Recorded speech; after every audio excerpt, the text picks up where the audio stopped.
This is a special report from ABC News Digital. Hello, everyone. I'm Dan Kleffler in New York with an ABC News Digital special report sounding the alarm. The State Department has issued a worldwide travel warning and told at least 21 U.S. embassies in the Muslim world to shut down this Sunday, some of them already on lockdown. U.S. officials say they have intelligence pointing to a credible threat from Al-Qaeda and its affiliates about a planned attack on one or more American diplomatic outposts. Now, ABC's Martha Raddatz spoke to General Martin Dempsey, chairman of the Joint Chiefs of Staff today, and had this to say about the latest alert. We have seen an increased threat stream of activity, and also we try to match those things up sometimes with events on the calendar. General Dempsey goes on to mention the Night of Power, an event in Ramadan that could coincide with the threat. He then says that in the past, they've seen in Iraq and Afghanistan a spike of violence on those particular days, so we are acting with caution. We will have more of that interview this Sunday on This Week. But right now, I want to bring in ABC's team in the Middle East and Washington. Alex Marquardt is in Cairo, Egypt via Skype, and Molly Hunter in Amman, Jordan today. Also speak to Dana Hughes at the State Department in just a moment in Washington, D.C. But first, Alex, I want to go to you. What can you tell us about the Night of Power? Why might Al-Qaeda choose it as a time to take aim at Western targets? Well, Dan, the translation, the Night of Power translation is just one of several. In Arabic, it's known as Laylat al-Qadr, and it's the night that Muslims believe, or the Muslims celebrate the anniversary of when they believe the Prophet Muhammad received the first Quranic verses. It's celebrated on different nights throughout the holy month of Ramadan by different factions within the Muslim community. It's celebrated on different nights by different countries. But it's one of the most important nights during Ramadan, which is the most important month of the entire year. And whether it's in Egypt or in Syria or during these various conflicts, that's when religious fervor is at its highest. And so that's when these extremist groups might be more inspired to carry out these attacks, not just during Ramadan, but on these important nights within Ramadan. Which is reflective of what General Dempsey told Martha Raddatz a little bit earlier today. So the question, I guess, Alex, then is why so many embassies are on alert? Is it a matter of the State Department not having specifics, or is it a fear of coordinated attacks?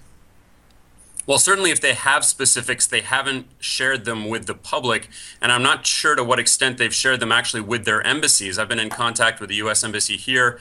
I don't get the impression that too much is known about these specific threats. As you heard, or as you mentioned, Chairman Dempsey told Martha Raddatz that there are various threat streams of activity, but they don't necessarily know where they are. They did issue a global alert, a global travel alert, talking about possible attacks that could take place here in North Africa as well as the Middle East that could emanate from the Arabian Peninsula.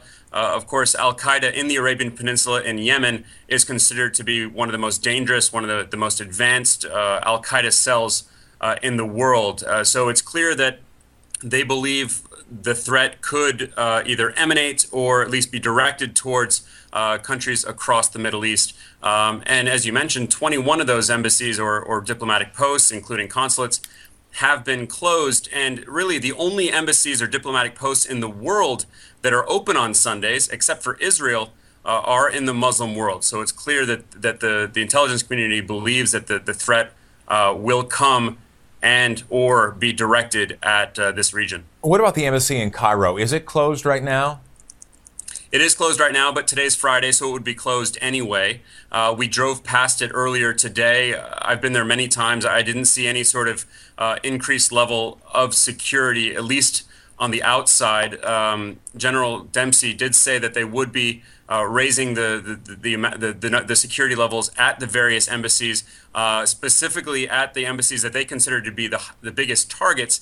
And one of the ways they'll be doing that is be increasing the number of Marines inside these embassies. Of course, a contingent of Marines is assigned to every embassy around the world. And we were looking at a live picture there of Tahrir Square where Friday prayers are happening. And Alex, I wanted to ask a little bit about the logistics of that. When an embassy does close, you said that the Marines are brought in stronger numbers, but does everyone else non-essential, do they leave the grounds? It's a great question, and it depends on the embassy. There are embassies around the world that are essentially fortresses. If you look at the biggest U.S. embassies we have in Kabul and in Baghdad, and then in smaller ones like Beirut in Lebanon, those embassies have their personnel never leave, rarely leave rather, the grounds. They live on the grounds. And so, but across the board, when an embassy closes, what it essentially means is that the operations are shutting down, that people won't be in the offices. So for here in Cairo, for example, where most of the embassy personnel lives off campus, if you will, it means that they won't be going into work, that any sort of projects that they're working on within the embassy will be stopped. But perhaps most importantly, across the Muslim world, the operations that are mainly working on Sundays are the consular operations. So they're locals, in this case Egyptians, who would be going to the embassy to get visas, to get their papers to go overseas. A lot of the American embassies, a lot of the American embassy staff, say the political side, the economic side, they would be working on an American schedule, Monday to Friday, normal working hours. The main operations that are open on Sundays are these consular services. So the people who will be most affected are the locals, the non-Americans. Secretary of State John Kerry was in Pakistan, and he spoke about the turmoil in Egypt. And here's a bit of what he said. To run the country, there's a civilian government. In effect, they were restoring democracy. And so my question, Alex, then obviously on the heels of this, how is the Muslim Brotherhood reacting to that? Well, in short, they're very angry. I would say, in fact, they're furious about it. They have called this a military coup. From the get-go, they've been angry with America for not calling it a coup. They believe that America is being extremely superficial and, in fact, being weak in not calling it a military coup, simply backing whichever power here in Egypt is essentially the strongest, is controlling the country at the time. The spokesman came out earlier saying that the U.S. is now complicit in the deposing of President Mohamed Morsi by the military, and so they think it's incredibly hypocritical for what the U.S. holds itself up as a beacon for democracy around the world. So they consider it incredibly hypocritical for us to now be supporting the force that took out the first democratically elected president of Egypt. All right. And lastly, Alex, before we let you go, I want to ask just to the larger point of those embassies being closed around the world. How does it affect you as a journalist then covering, and specifically in Egypt? Well, not too much, to be honest. I mean, I have been to the embassy a number of times for meetings with the ambassador, for meetings with officials. So in a sense, it could make it more difficult to interface with them, to meet with them. It's more difficult, I got to tell you, to get them on the phone these days because it is extremely busy right now.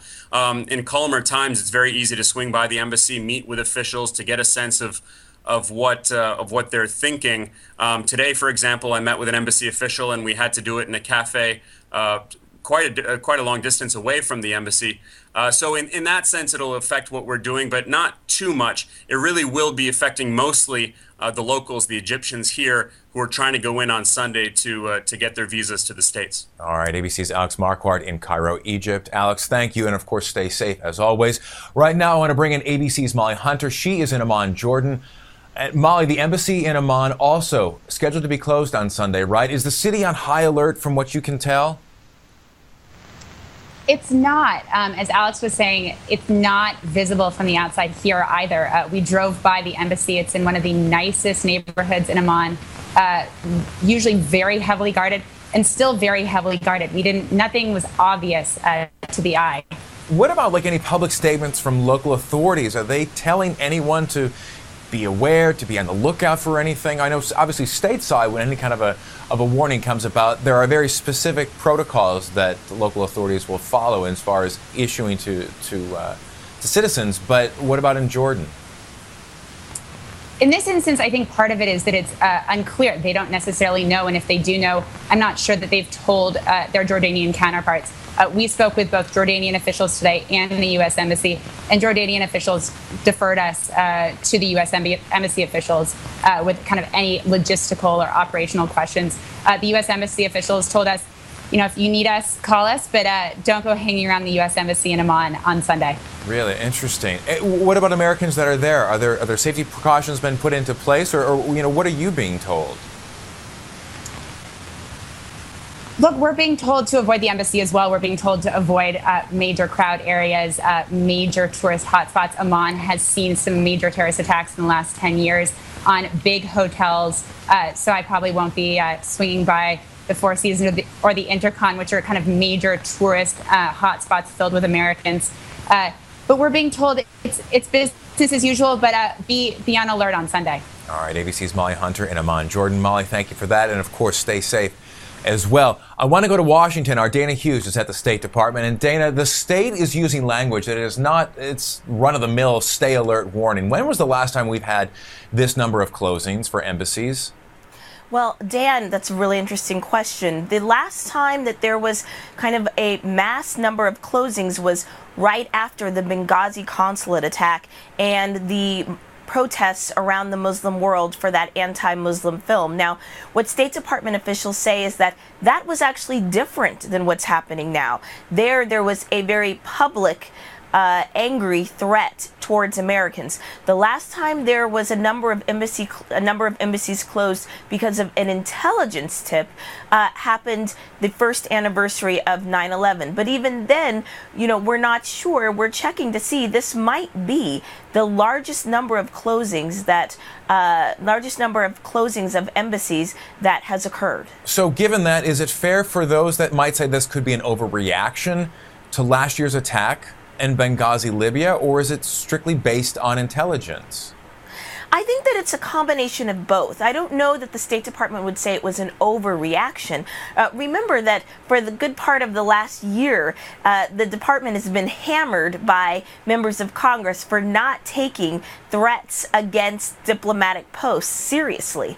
So, both you heard in the General Dempsey interview with Martha Raddatz that there's a very specific stream of credible threats. And the State Department actually put that in their warning. They said that there was a specific threat, and they named Al-Qaeda as being a part of that. So I think that post-Benghazi, there is a feeling that it's better to be safe than sorry. What about the fact that there have been some recent prison breaks at Abu Ghraib in Iraq and Pakistan that contained Al-Qaeda members? Has the State Department said anything about a possible connection then related to this alert? They haven't. And, the State Department has said that this is Al-Qaeda, that there's an Al-Qaeda element to it. And again, Chairman Dempsey told Martha that, that this was tied to some type of Al-Qaeda affiliate. But there haven't been any specifics about which Al-Qaeda affiliate or where this is coming from. And that's part of the reason why there's such a mass number of closings.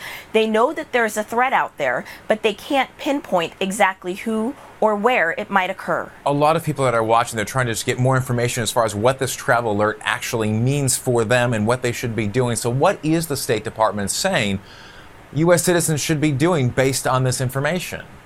The State Department's advice to U.S. citizens is to really just be aware. Understand that the terrorists are looking to target Western targets. That means tourist infrastructure. That also means public transportation and railways. And that means crowds of tourists. And that really American citizens who are traveling or living abroad should be alert and look out for situations where terrorists may want to take advantage of that.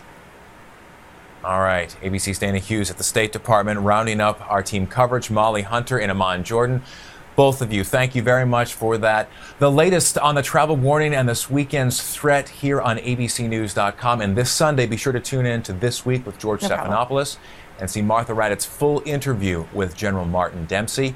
For now, I'm Dan Kleffler in New York with this ABC News Digital Special Report. Special report from ABC News Digital.